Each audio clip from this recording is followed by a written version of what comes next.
Bismillahirrahmanirrahim. Assalamualaikum warahmatullahi wabarakatuh. Waalaikumsalam warahmatullahi wabarakatuh.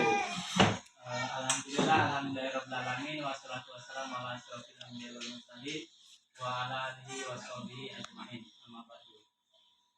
Puji syukur kita kepada Allah Subhanahu wa taala karena pada pagi hari ini kita masih diberi nikmat kesehatan sehingga kita dapat berkumpul untuk melaksanakan kegiatan kita sebagai manusia. Selanjutnya, salam salam senantiasa kita sampaikan kehadiran Nabi kita, yakni Nabi besar Muhammad Sallallahu Alaihi Wasallam. Semoga dengan memperbanyak salawat kita tergolong umatnya yang mendapat syafaat yang setelah amin amin ya robbal alamin. Selanjutnya yang kami hormati Bapak Kepala Sekolah SMA Negeri 2 Kampar Kiri dan Bapak Ibu Dewan Guru SMA Negeri 2 Kampar Kiri yang berbahagia dan dapat hadir pada kesempatan ini. Bella di sini Bapak Ibu kita akan mendengarkan yaitu diskriminasi budaya positif yang akan disampaikan oleh Ibu Sylvia. Untuk mempersingkat waktu, kami persilakan kepada Ibu Sylvia. Assalamualaikum warahmatullahi wabarakatuh. Waalaikumsalam warahmatullahi wabarakatuh. Puji syukur kita ucapkan kehadirat Allah Subhanahu wa taala yang telah melimpahkan rahmat dan karunia-Nya kepada kita semua sehingga kita masih diberikan kesehatan dan kesempatan untuk berkumpul di ruangan sekolah kita yang kita cintai ini. Baiklah, yang saya hormati Bapak Ibu yang hadir pada kesempatan ini, dan saya ucapkan juga terima kasih kepada Bapak Ibu yang telah meluangkan waktunya untuk hadir di acara saya memaparkan diskriminasi budaya positif. Dan tidak lupa juga kita kirimkan doa buat junjungan kita Nabi Muhammad SAW dengan Muhammad. Baiklah, untuk tidak memperpanjang waktu, saya akan langsung saja memaparkan hasil materi saya, itu diskriminasi budaya positif yang mana yang difasilitatori oleh Elinawati MPD dan praktik penggerak saya Dede Ronald Putra SPD, Kepala Sekolah SMA N 2 Kampar Kiri Maksus SPD, dan saya sendiri CTP Angkatan 9 Sylvia SPD. Baiklah, di sini untuk yang disiplin positif, itu disiplin positif yaitu merupakan disiplin yang berasal dari diri sendiri yang disebabkan karena rasa tanggung jawab yang muncul dari dalam diri untuk melaksanakan tindakan sesuai hati nurani tanpa paksaan atau karena ingin dihargai oleh siapapun. Disiplin karena merupakan sesuatu hal yang kita yakini kebenaran yang menjadikan seseorang bangga dan penghargaan diri kita karena telah melakukannya. Jadi di sini dapat kita simpulkan bahwa disiplin positif itu merupakan disiplin yang timbul dari diri kita sendiri tanpa ada paksaan dari orang lain dan tanpa ada juga kita mengharapkan suatu imbalan atau penghargaan yang bentuk bisa membuat kita untuk lebih maju ke depannya. Bukan seperti itu, tetapi disiplin itu yang memang tertanam di dalam diri kita untuk melakukan berbuat baik untuk membuat di masa kemajuan pendidikan di Indonesia ini. Selanjutnya, itu Bapak Pendidikan kita Ki Hajar Dewantara menyatakan bahwa di mana ada kemerdekaan, disitulah harus ada disiplin yang kuat. Disiplin itu bersifat self-disiplin, yaitu kita sendiri yang mewajibkan kita dengan sekeras-kerasnya, tetapi itu sama saja sebab jika kalau kita tidak cakap melakukan self-disiplin, wajiblah penguasa lain mendisiplinkan diri kita, dan peraturan demikian itu harus ada di dalam suasana yang merdeka. Jadi di sini dapat kita ambil maknanya, yaitu disiplin itu perlu di dalam diri kita, yaitu wajib kita melakukan dengan kepribadian sekeras-kerasnya untuk menumbuhkan rasa disiplin, dan wajib juga dari luar untuk mendukung kedisiplinan tersebut tanpa ada peraturan yang memaksa kita, dan juga untuk memerdekakan diri dalam suasana disiplin tersebut. Selanjutnya, Ki Hajar Dewantara menyatakan bahwa untuk mencapai kemerdekaan atau dalam konteks pendidikan kita saat ini, untuk menciptakan murid yang merdeka, syarat utamanya adalah harus ada disiplin yang kuat. Disiplin yang dimaksud adalah disiplin diri yang memiliki motivasi internal. Jika tidak memiliki motivasi internal, maka kita memerlukan pihak lain untuk mendisiplinkan kita atau memotivasi eksternal, karena berasal dari luar bukan dari dalam diri kita sendiri. Jadi di sini Bapak Ki Hajar Dewantara menyatakan untuk mendisiplinkan siswa tersebut itu harus tertanam dalam diri siswa tersebut, bukan hanya sekedar untuk dorong dari orang lain, tetapi mereka dululah yang menimbulkan rasa disiplin dalam diri mereka. Dan jika tidak ada rasa disiplin dalam diri mereka, barulah kita sebagai guru untuk memotivasi mereka untuk melakukan disiplin untuk mencapai cita-cita atau kemauannya ke depannya nantinya. Selanjutnya, itu disiplin positif itu melalui perubahan paradigma belajar, yaitu Dr. William Glasser melakukan melalui teori kontrol. Yang pertama itu ilustrasi guru mengontrol murid, yaitu maksudnya di sini ilustrasi guru mengontrol murid, yaitu guru melakukan membimbing siswa, membina siswa dan menuntun siswa ke arah yang lebih baik dan ke arah yang lebih positif. Di mana itu misalnya contohnya saja siswa yang terlambat kita contohkan, di mana kita sebagai seorang guru bukan langsung menindaklanjut kesalahan mereka, tapi kita membimbing mereka terlebih dahulu dengan pertama kita menghangatkan suasana mereka dulu. Mungkin ada mereka tuh yang terlambat karena dari rumah mereka dapat marah dari orang tua sampai di sekolah kita langsung mengasih marah, bukan seperti itu. Tapi kita tanya dulu baik-baik, bagaimana, kenapa kamu nak terlambat? Kita hangatkan suasana mereka, dulu kita redam rasa emosi atau apa yang mereka dapat, atau mereka dari rumah mendapat rasa sedih. Jadi kita redam dulu apa yang mereka dapat perlakuan dari rumah. Yang kedua, kita itu menanyakan dulu apa yang menyebabkan mereka terlambat. Mungkin ada mereka tuh merasa terlambat karena bangun tidur, ada karena mereka di rumah mungkin ada kelalaian mereka, jadi kita tanya dulu. Yang selanjutnya setelah kita menanya seperti itu, barulah kita melakukan tindak lanjut terhadap diri mereka. Di mana tindak lanjut mereka itu kita menanya kepada diri mereka bagaimana cara mereka memecahkan masalah yang mereka hadapi tersebut. Misalnya contoh, mereka terlambat tadi, kita sudah menanya mungkin dia alasan terlambat bangun atau terlambat mandi. Jadi kita kembalikan kepada siswa untuk merubah perilaku tersebut. Bagaimana cara kamu untuk merubah perilaku tersebut? Jadi mungkin mereka bisa menjawab, mungkin besok Bu saya akan lebih cepat bangun, atau mungkin saya akan lebih cepat mandi pagi, dan saya akan lebih cepat berangkat ke sekolah. Mungkin seperti itulah untuk ilustrasi mengontrol murid. Yang kedua yaitu ilusi bahwa semua perbuatan positif efektif dan bermanfaat.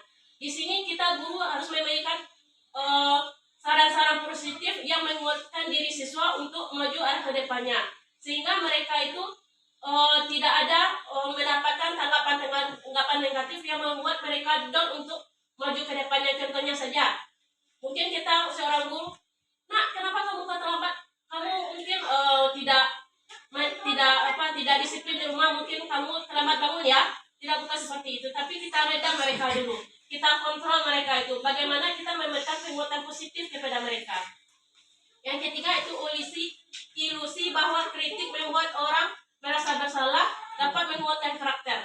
Di sini Bu, yang tadi saya bilang itu bahwa kritik itu kita tidak boleh memberikan kritik kepada siswa. Jadi kita itu memberikan masukan untuk perubahan ke arah yang lebih baik. Yang keempat, ilusi bahwa orang dewasa memiliki hak untuk memaksa. Disinilah peran kita sebagai seorang guru atau orang tua untuk memberikan bimbingan kepada mereka untuk mereka bisa maju ke arah yang ke depan yang lebih baiknya. Yang kedua itu motivasi perilaku manusia. Di sini kita itu perlu sekali untuk membuat pendisiplinan. Yang pertama itu untuk menghindari ketidaknyamanan atau hukuman. Di sini kita seorang guru tidak boleh memberikan hukuman kepada siswa, tapi kita memberikan kenyamanan kepada siswa sehingga mereka benar-benar betah berada di lingkungan sekolah kita ini. Jangan kita membuat mereka itu tidak betah atau tidak nyaman dan memberikan hukuman yang tidak sesuai. Contohnya saja mungkin siswa terlambat pada saat upacara. Kita mungkin sering kita membuat mereka mengasih hukuman untuk hormat bendera. Bukan seperti itu sebenarnya Bu. Tetapi kita untuk menghindari ketidaknyamanan atau hukuman mereka itu kita tanya mereka terlambatnya. Terus kita memberikan tindak lanjutnya, mungkin pertama mereka disuruh lagi membaca undang-undang atau membaca Pancasila atau membaca janji siswa tersebut. Itulah tindakan untuk menyelesaikan permasalahan mereka, tidak menghindari untuk hukuman mereka. Yang kedua, untuk mendapatkan imbalan atau penghargaan dari orang lain. Di sini untuk perubahan positif ini kan sekarang anak-anak lebih suka mereka tuh dikasih imbalan atau penghargaan. Mungkin itu salah satu motivasi bagi mereka untuk maju ke arah yang lebih positif. Itu mungkin mereka ada mendapatkan penghargaan seperti piagam, trofi atau tabanas dan lain-lain. Tetapi itu hanya penghargaan semata bagi mereka, itu akan berdampak juga kepada sisi negatif. Mereka tidak kreatif, tidak mandiri, mereka itu hanya ketergantungan. Jadi kalau bisa kita jangan terlalu memberikan penghargaan, tetapi kita memberikan mereka itu dalam bentuk bimbingan. Yang ketiga itu untuk menjadi orang yang mereka inginkan dan menghargai diri sendiri dan nilai yang mereka percaya. Di sini yang sebenarnya yang perilaku positif itu mereka itu memang benar-benar untuk dihargai karena sikap disiplin mereka, bukan dengan penghargaan. Dihargai dengan sikap disiplin mereka, dengan rasa percaya, dan tidak ada tindakan-tindakan yang lain yang untuk memaksa. Ini Bu, nanti kita ada masuk ke bentuk pembinaan kepada siswa. Di sini ada hukuman, konsekuensi, dan restitusi. Apa itu hukuman? Hukuman itu bersifat tidak rencana atau tiba-tiba. Anak atau murid tidak tahu apa yang akan terjadi dan tidak dilibatkan. Hukum bersifat satu arah dari pihak guru yang memberikan, dan murid hanya menerima suatu hukuman tanpa melalui suatu kesepakatan atau penghargaan dari pihak guru, baik sebelum atau sesudahnya. Hukum yang diberikan bisa berupa fisik maupun psikis. Murid atau anak disakiti oleh suatu perbuatan kata-kata. Itulah Bu yang hukuman. Kalau bisa sekarang kita jangan memberikan tindakan kepada mereka tuh yang dalam bentuk hukuman. Apalagi di sini yang berupa fisik atau maupun psikis, itu akan merusak terhadap diri siswa tersebut. Lanjut ke konsekuensi. Apa itu konsekuensi? Yaitu suatu terencana atau yang telah disepakati, sudah dibahas dan disetujui oleh murid dan guru. Umumnya bentuk-bentuk konsekuensi dibuat oleh pihak guru atau sekolah, dan murid sudah mengetahui sebelumnya konsekuensi yang akan diterima bila ada pelanggaran. Pada konsekuensi, murid tetap dibuat tidak nyaman untuk jangka waktu pendek. Konsekuensi biasanya diberikan berdasarkan suatu data yang umumnya dapat diukur. Misalnya setelah 3 kali tugasnya tidak dilaksanakan pada batas waktu yang diberikan, atau murid melakukan kegiatan di luar kegiatan pembelajaran, misalnya main ngobrol, maka murid tersebut akan kehilangan waktu bermain dan harus menyelesaikan tugas karena ketertinggalannya. Peraturan dan konsekuensi yang mengikuti itu diketahui sebelumnya oleh murid. Sikap guru di sini senantiasa memonitor murid. Inilah konsekuensi. Jadi beda antara hukuman dengan konsekuensi. Jadi konsekuensi ini kita membuat peraturan kepada siswa. Di sini siswa juga membuat kerjasama antara kita dengan guru. Bagaimana mereka itu bisa melakukan disiplin dalam diri, dan bisa juga dengan apa yang mereka perbuat, mereka tahu timbal baliknya apa yang akan terjadi. Bukan kita yang membuat aturan, tapi mereka yang sudah melakukan tindak lanjut dengan aturan-aturan yang telah disepakati.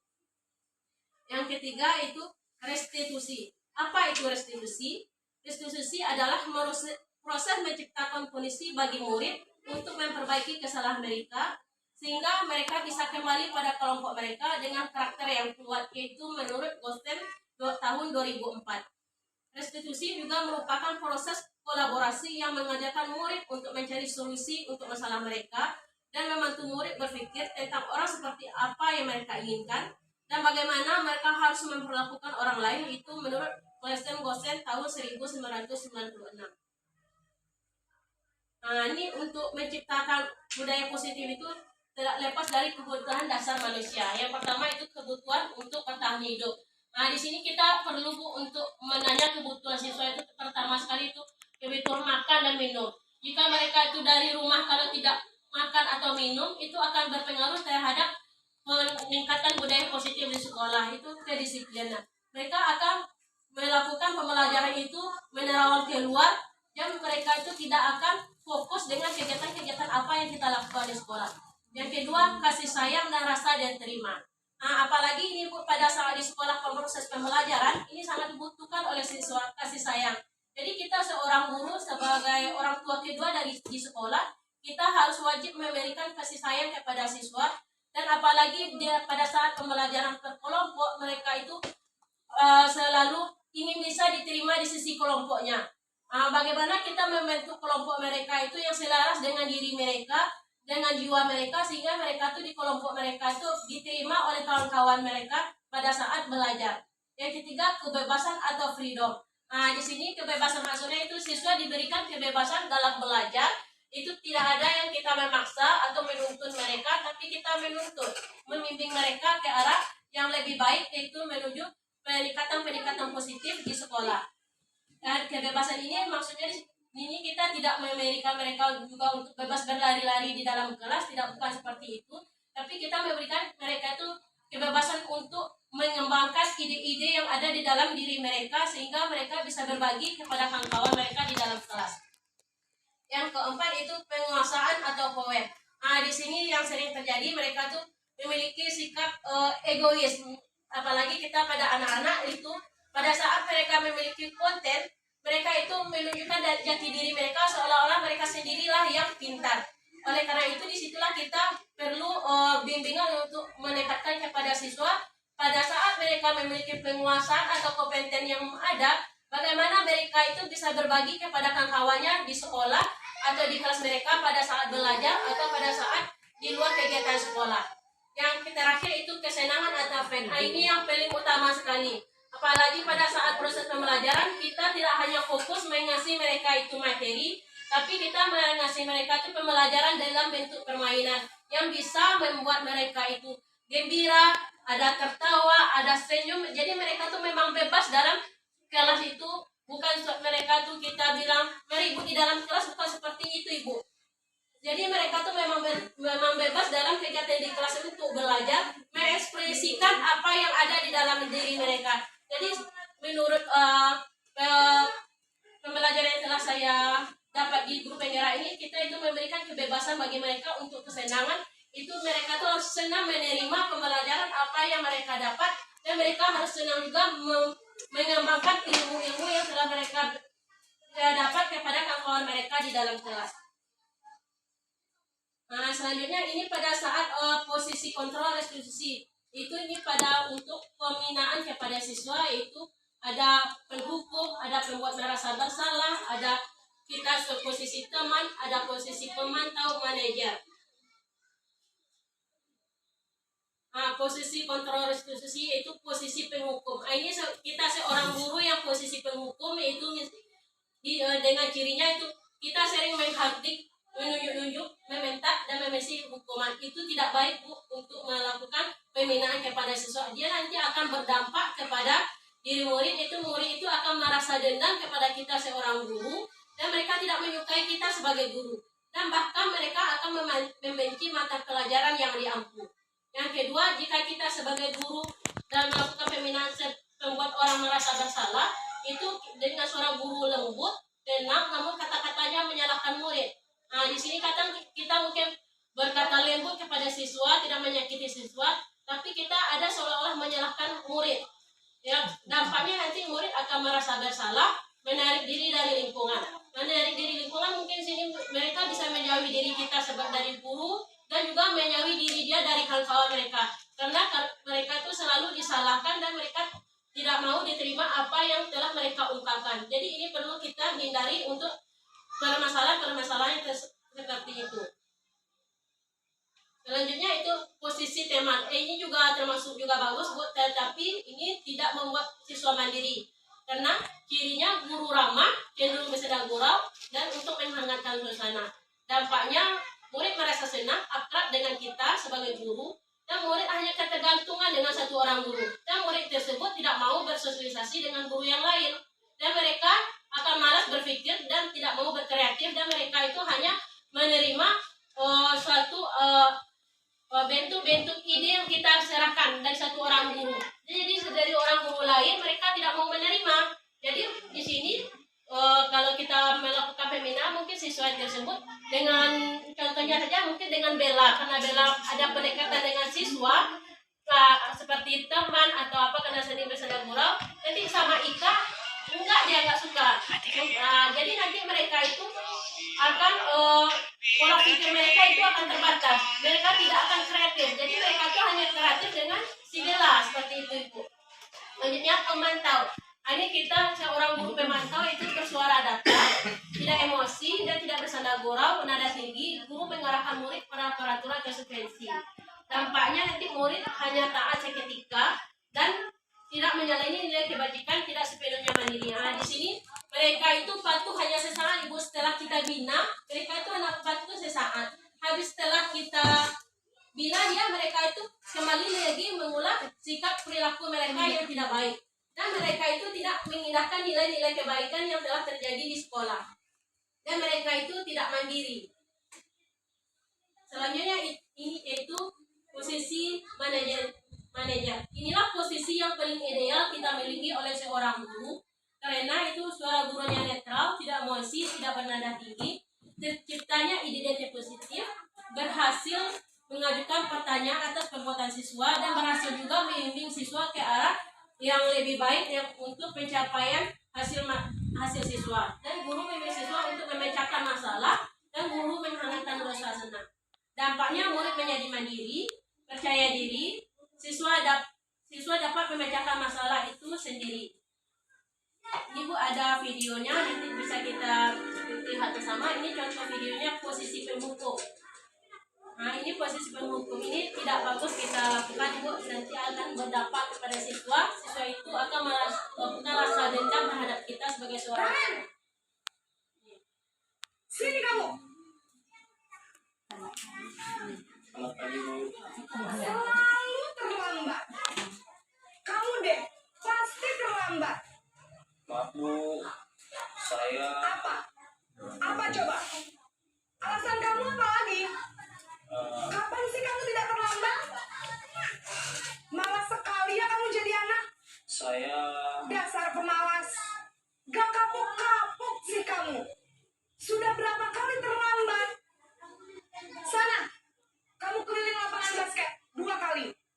Ini merupakan posisi pemukul yang tidak bagus kita terapkan kepada siswa. Kamu melawan ibu.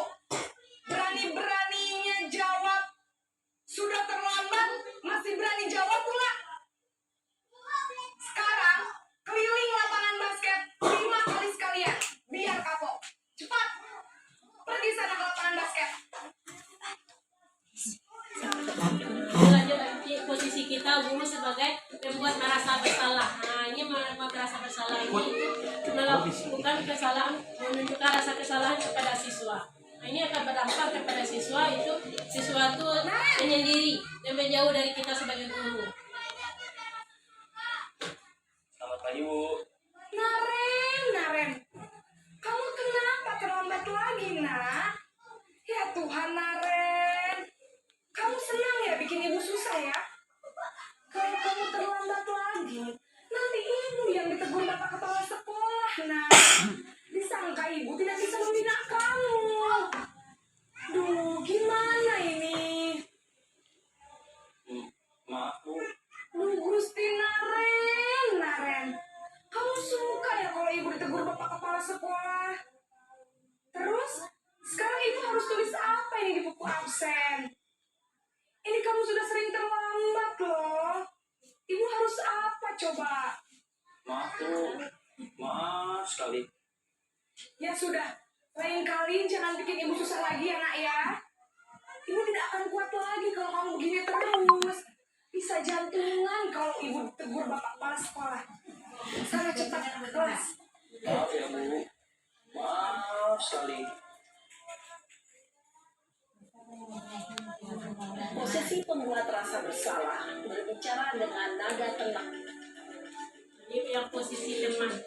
Kita sebagai teman, kita mendekatkan diri kepada siswa itu dengan sering bercanda gurau. Nah, ini yang posisi kita sebagai guru, posisi teman. Naren,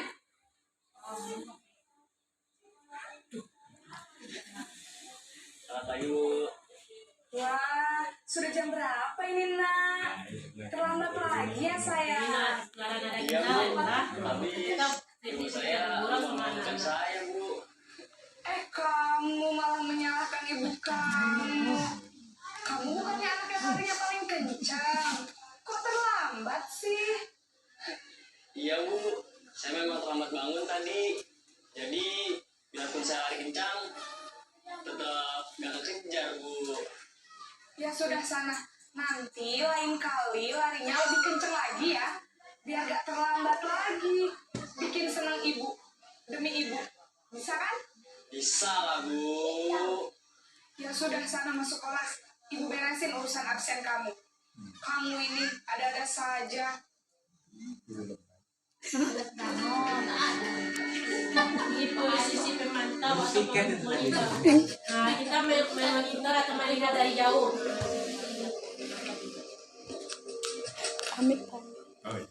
Kita melihat mereka ya. Naren,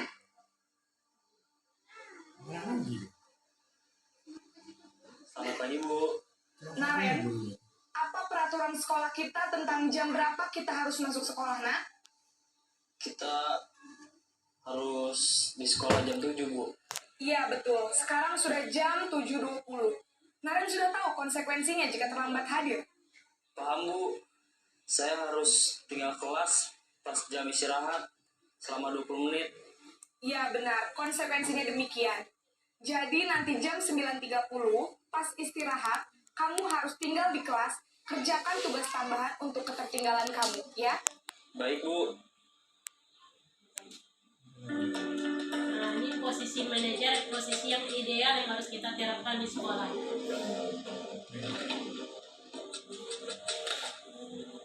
Kita bersuara netral kepada anak-anak. Naren!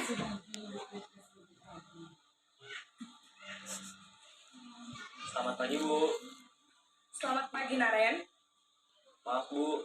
Saya terlambat. Iya, sekolah masuknya jam 7, sekarang sudah jam 7.20. Jadi sekarang bagaimana ini, Naren? Maaf, Bu. Saya lupa setel alarm saya semalam. Baiklah, menurut kamu, keyakinan sekolah yang mana yang perlu kamu tingkatkan?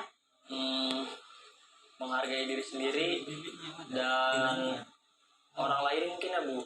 Setuju. Jadi, apakah Naren meyakini prinsip saling menghormati tersebut? Iya, Bu. Saya meyakininya. Apakah Naren bersedia memperbaiki masalah keterlambatan ini? Bersedia, Bu. Bagaimana?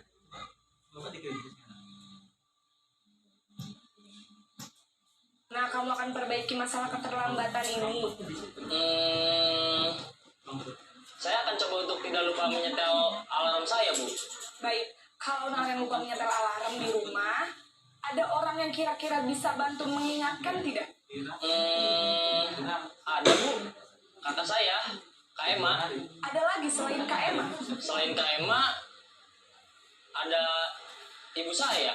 Baik, jadi yang mengingatkan Naren adalah Kak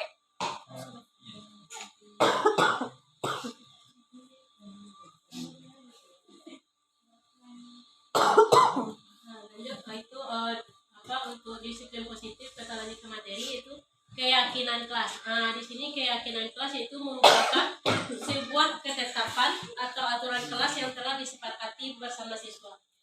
Juga ide-ide dikemukakan oleh siswa untuk menciptakan disiplin positif. Siswa memiliki kesadaran penuh akan melaksanakan tanggung jawab.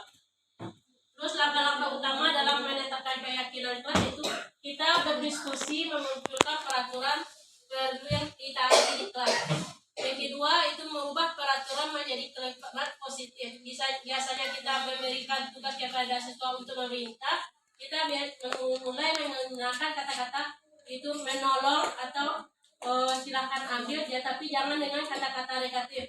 Maksudnya di sini yaitu contohnya saja buang sampahnya pada tempatnya, bukan seperti itu kata-katanya, tapi nak tolong buang sampah pada tempatnya. Nah, seperti itulah untuk merubah peraturan menjadi kalimat positif. Yang ketiga itu menjadi peraturan menjadi nilai-nilai kebajikan. Itu nilai kebajikan itu adanya nilai-nilai kegotong royongan, nilai kepemimpinan, nilai kerjasama, nilai mereka bersolidaritas dengan kawan-kawannya. Yang keempat itu berdiskusi mengenai gambaran perilaku yang mencerminkan keyakinan. Itu mencerminkan keyakinan maksudnya itu siswa itu mampu untuk membuat aturan di kelas itu dan mereka bisa mentaati peraturan yang telah disepakati bersama antara guru dengan kawan-kawannya. Yang kelima berdiskusi mengenai peran seluruh warga sekolah, itu berdiskusi bagaimana dengan keyakinan kelas yang kita buat, peraturan yang mereka tetapkan, mereka bisa melakukan untuk perubahan di sekolah kita nantinya. Dan juga mereka itu tidak hanya sekedar peraturan-peraturan, tetapi dengan keyakinan kelas, yaitu dengan keyakinan mereka secara pribadi. Itu yang ketiga, melakukan pembinaan dengan segitiga restitusi. Segitiga restitusi adalah suatu proses dialog yang dijalankan oleh guru atau orang tua agar dapat menghasilkan murid yang mandiri dan bertanggung jawab. Yang pertama itu pada saat melakukan pembinaan kepada siswa dengan segitiga restitusi itu menstabilkan identitas. Kedua, validasi tindakan yang salah. Yang ketiga, menanyakan keyakinan. Di sini menstabilkan identitas itu yang pertama kita tadi yang suasana siswa itu mungkin dari rumah mereka tuh ada rasa sedih, rasa tidak nyaman atau sebelumnya di rumah kena marah. Jadi di sekolah kita mengucapkan kata-kata yang sejuk mereka terima. Seperti misalnya kalau mereka ada berbuat salah, kita beri dengan kata-kata membuat kesalahan sesuatu itu yang wajar. Yang kedua, manusia tidak ada yang sempurna. Kita bisa memperbaiki masalah ini. Jadi dengan kata-kata seperti itu, siswa tidak merasa sekali mereka itu kita tunjukkan bahwa mereka itu sedang salah dalam perbuatan mereka. Tetapi kita dengan menghangatkan suasana itu merubahlah ada merasa takut. Mereka tidak ada merasa takut untuk kita panggil. Dan mereka itu dari rumah ada merasa sudah kena marah sampai di sekolah kita selesaikan masalah mereka itu dengan membuat kata-kata membuat kesalahan itu segala sesuatu yang wajar. Tapi dengan segala sesuatu yang wajar itu bagaimana untuk perbaikan ke depannya. Jadi dengan kata-kata seperti itu mereka tidak lagi ada merasa dari rumah tadi ada rasa takut kena marah, jadi hilang rasa takut dia terhadap diri kita. Yang kedua, validasi tindakan salah. Itu pada saat siswa itu melakukan kesalahan, kita mengajukan pertanyaan-pertanyaan kepada siswa. Kenapa mereka itu melakukan perbuatan kesalahan atau kesalahan yang tidak bersikap disiplin. Mungkin tadi yang contohnya saja mereka tuh tidak ikut upacara karena terlambat. Jadi kita tanya dulu apa penyebabnya mereka. Jadi kita tidak langsung menyalahkan mereka itu langsung terlambat.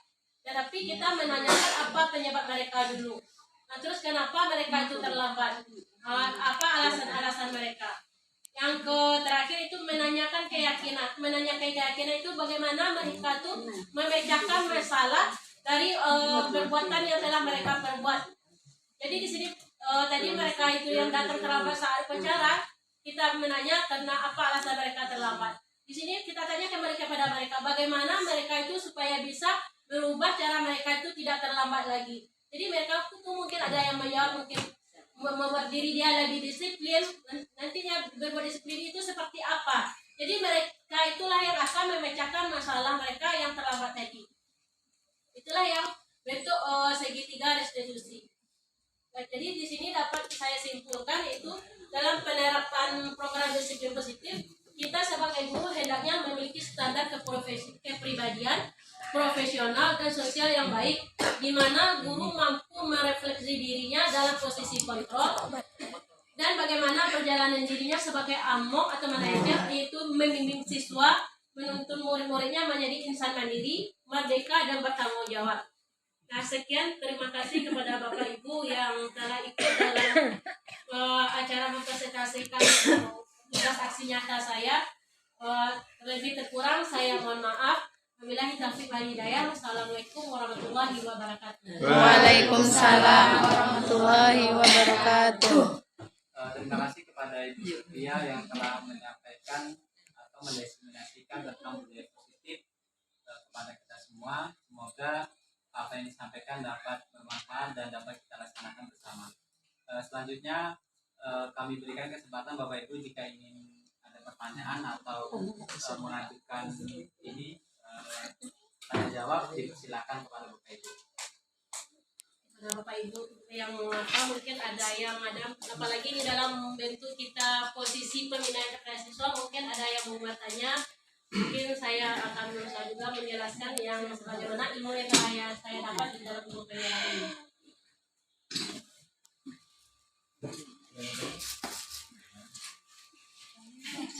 Sudah mengerti ya? Oke. Baiklah, kalau tidak ada pertanyaan berarti sudah paham dan semoga dapat kita laksanakan bersama dan semoga dengan kegiatan atau pelaksanaan budaya positif ini dapat memajukan pendidikan di sekolah kita.